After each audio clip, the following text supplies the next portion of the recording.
Hey, what's up guys? This is Mike Maier from Mike Maier Incorporated, and today we're talking about the fact that possibly you're thinking about putting discs in the back of your old school Mustang, something of which never came stock back in the 60s. And let's go over a couple of reasons or a couple of things that are challenges when we want to put discs in the back of our old school.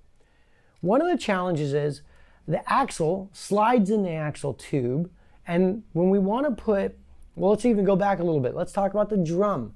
When the axle slides in the axle tube, you slide the drum over the face of the axle, and what happens is the axle bows inside the axle tube when we use our car. When we drive around turns and step on the brake, step on the gas, whatever, the axle physically pivots on the bearing in the hub, and it's constrained by the differential. What happens in effect of this is the drum floats over the shoe, and everything's copacetic because the axle is bowing around with the wheel and all that good stuff. And this bowing and movement happens more so with the older axles that are smaller. The newer the axles got, the beefier they got, and this happened a little bit less.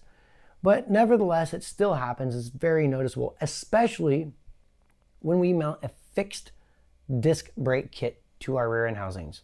So what a fixed disc brake is, it's a rigidly mounted caliper that's bolted directly to a bracket on the housing. So the disc brake caliper physically can't move very much. It doesn't move at all, it's rigid, but the rotor is moving with the axle as it deflects through everyday use. And when this rotor moves around, it pushes back the pads, and then when you go to step on the brake pedal, it feels as if there's air in the lines. The pedal's pretty mushy. So you'll get into the perpetual death spiral of, I gotta bleed my brakes again, or you never feel confident on that first step of the brake pedal. What we've done is we've isolated this issue, recognized it, and now we only sell for a standard type axle differential a floating D154 Willwood caliper. That caliper physically floats on pins and moves with the rotor as that rotor goes through its natural deflection that they just have. What this does, this allows the pads to stay more in contact, not get pushed back into the caliper, giving you a more consistent and firm pedal, and it gives you just a ton more confidence. Not to mention, when we get that caliper dialed in and it's moving and floating as it's intended to, we can get more specific and razor focused on the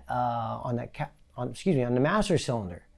When everything's moving around, we're really not sure what master cylinder to run, but when we start using that floating caliper, it lets us get way more dialed on that.